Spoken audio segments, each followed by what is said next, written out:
Hello guys, welcome back to yes AKDart channel. Okay relax, बहुत ज्यादा excitement होने का धक्का नहीं है। तो दोस्तों, आज हम लोग एक्साइटमेंट इसलिए है कि आज यहाँ पर जो ड्राइंग बनने वाला है वो एक सीनरी का ड्राइंग बनने वाला है, और वो भी इन बच्चे लोगों का डिमांड पर वहाँ पर वो लोग चाहता है कि इस सीनरी में ये चीज रहे। अब ये चीज क्या है, उसको देखने के लिए आपको पूरा वीडियो को देखना पड़ेगा।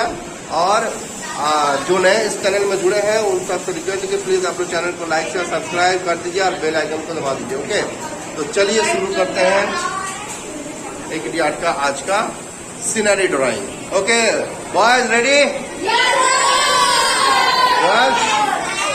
ओके, चलिए सब एक्साइटमेंट में देखते हैं, बोर्ड का तरफ चलते हैं।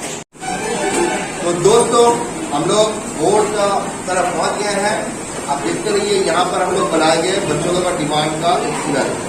तो जैसे कि इस लोगों का डिमांड था, पहले हम लोग क्या बनाएंगे कि एक पेड़ बनाएंगे, ठीक है? चलो, यहाँ पर इस तरह से पेड़ बनाए और यहाँ पर इस तरह से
ठीक है। तो ये सीनरी ड्राइंग बच्चों का डिमांड था, मुझे इसलिए अच्छा लग रहा नहीं आएगा, कमेंट्स में जरूर लिखिएगा और आप लोग भी ट्राई करिए और बच्चा भी ट्राई करेगा।